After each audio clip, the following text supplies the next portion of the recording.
Hi, Bob Zimmer, Member of Parliament. At Fisheries and Oceans Committee, we heard the relationship between fishers and the Department of Fisheries and Oceans is terrible. What used to be a good relationship where they'd work together is over. Check out what we heard. Thank you, Mr. Chair, and thanks to all our witnesses. Really a good group today, providing us information on really what DFO's disregarding of science and how bad it's gotten. My first question to Phil Morlock. DFO once had a good relationship with the angling community where data was collected and science-based decisions were made and shared for the benefit of all. We heard from you how bad it is in your statement. With your 35 years of experience, can you speak to how well it used to work? Yes, it was an excellent relationship. There was literally a recreational fisheries division at DFO. There was a chief appointed in that area. Bill Otway was an ombudsman between Fisheries and Oceans Canada and the recreational fishing community, extremely competent in that role. We worked cooperatively with scientific initiatives on both coasts, inland waters.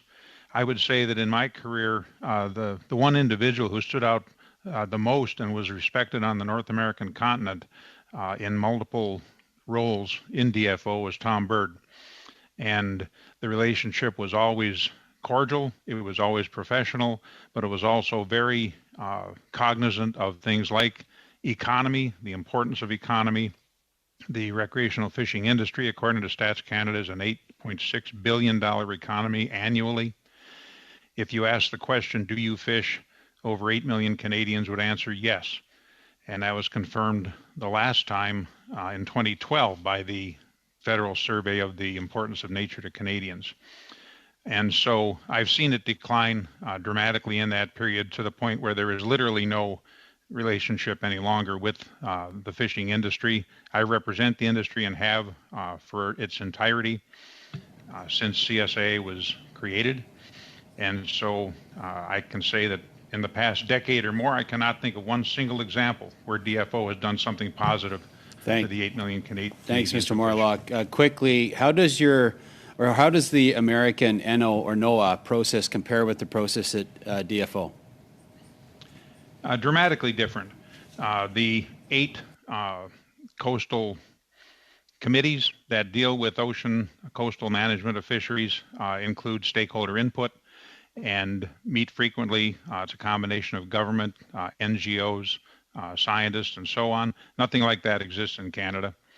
The ongoing relationship, for instance, in the 30 by 30 initiative to set aside 30% of areas as quote unquote protected. The Biden administration is very engaged with over 40 fishing, hunting, conservation organizations in the U.S. In Canada, it's all behind closed doors. We have no idea what's going on. I'll go to Dave Brown.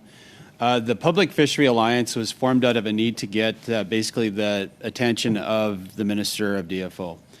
The Minister promised to work with the angling community in this committee and also in Parliament. You might have watched the debate last week.